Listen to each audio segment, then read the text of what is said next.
Hey guys, so today we're going to continue with our short stories that are all revolved around Mount Targon. We're going to do Taric today, and then um, we'll continue with all of the other Mount Targon based champions after that. So this is Taric the Shield of Valoran. The best weapons are beautiful. Taric is the aspect of the Protector, wielding incredible power such as Runeterra's guardian of life, love, and beauty. Shamed by the declaration of duty and exiled from his homeland Demacia, Taric ascended Mount Targon to find redemption, only to discover a higher calling among the stars. Imbued with the might of the ancient Targon, the Shield of Valorian now stands ever vigilant against the insidious corruption of the void. Expected to serve as the steward guardian of Demacia, Taric's life was meant to be a model of focused, selfless dedication to the ideals of the king and country. Though he always saw himself as a protector, he never felt the need to limit or define whom or what he protected, be it an ideal or a piece of art or a stranger's life. Each could be considered worthy, each could be seen as beautiful. Most of Taric's contemporaries were focused on the martial principles of battle, things that naturally and effortlessly to him. The young warrior was drawn instead to the fragile wonders that gave life meaning, not the endless brutish contests or flag of the crown. This was potentially treasonous philosophy, especially for one of Taric's standing and the role within the Demacian military hierarchy, but he chose to dedicate himself to understanding the simple truths of love, beauty, and life, so he became their champion. Admired by all, Taric used his disarming manner and innate warmth to charm his way past most obstacles. On the rare occasion they failed, his skill with the hammer and sword could be counted on to settle the matter.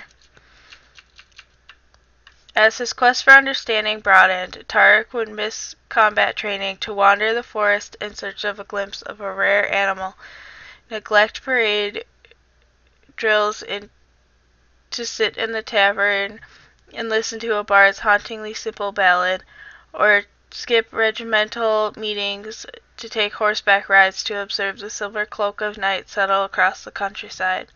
Taric knew that, in his own way, he was training in a manner just as dedicated and focused as his fellow Demacians, but it wasn't seen that way by his superiors. Taric's casual nature, disregard for orders, and disinterest in his patriotic calling finally put him at odds with nearly everyone in authority, his family, his king, and especially longtime friend Garen. While commoners saw Taric as a charming rogue, Garen recognized him for what he truly was, a man with potential to become one of Demacia's greatest heroes. In fact, Taric seemed to be thumbing his nose at his destiny as well as his country enraged Garen. Eventually, even his former friend could no longer protect him, and Taric's military career started to crumble. Demotion after demotion pushed Taric further from Demacia's heart, until at last he found himself commanding a small squad of lowly recruits assigned to guard an inconsequential ruined forest out in the bordered wilds. After weeks spent standing in the rain and mud as ordered, with no threat evident, Taric decided to let his men sleep while he wandered to a nearby temple to take its cyclopean architecture. As the morning lit up the temple's overgrown cloisters, Taric finally decided to head back and check on his men.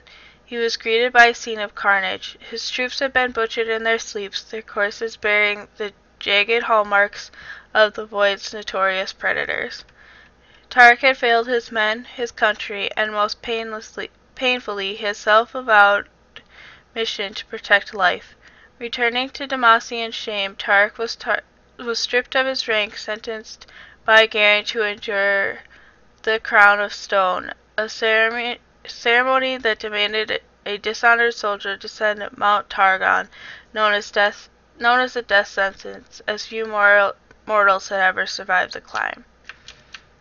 While the crown of stone was traditionally used to dishonor to simply flee Demacia and make a new life in exile, Taric decided to actually atone for his mistake and set out for the towering spire of Mount Targon.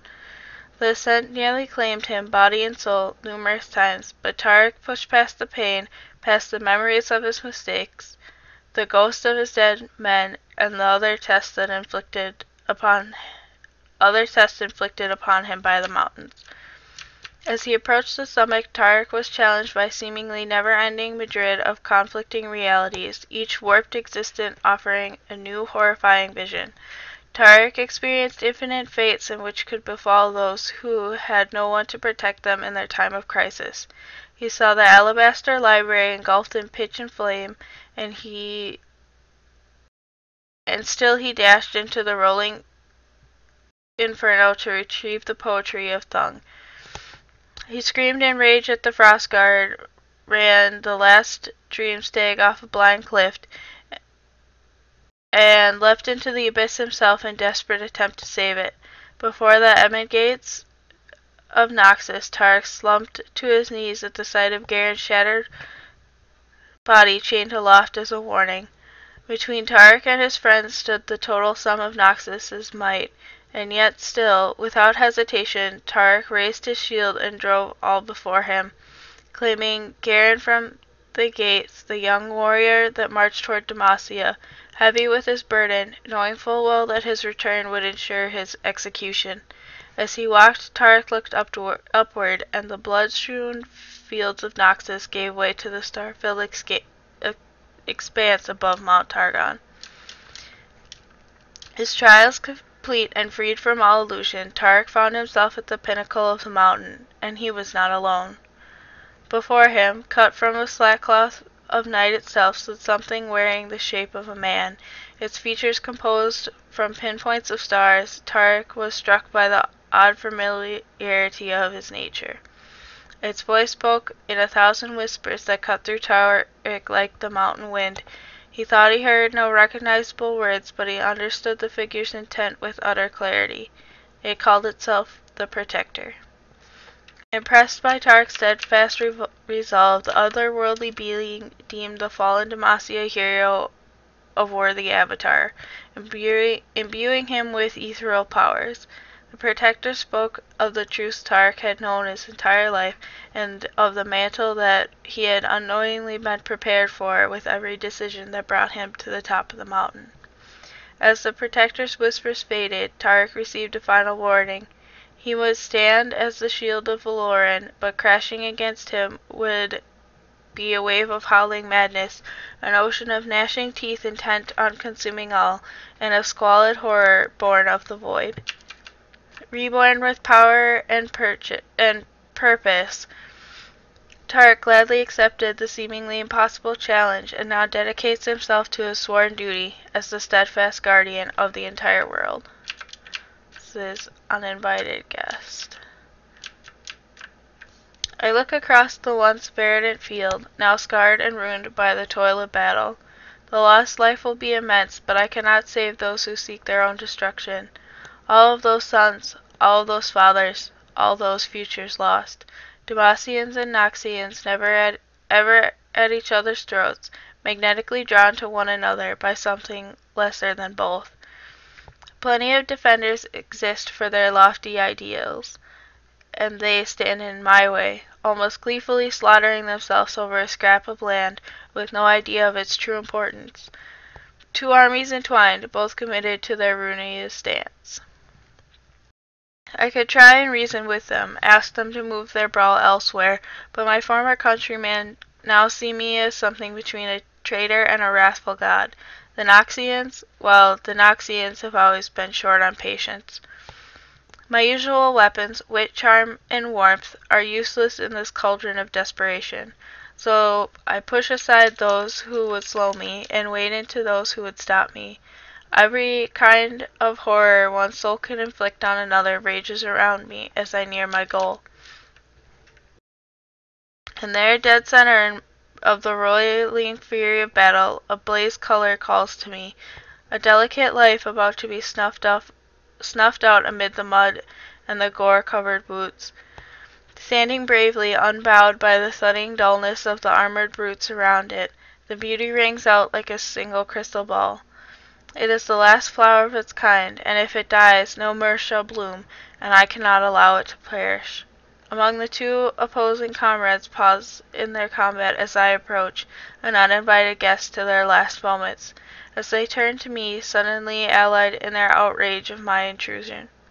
I stand at the very eye of the two armies, seemingly inviting the cold embrace of death at all sides, but unlike those who are now taking weary steps towards me, their sword hands trembling, I know why I fight.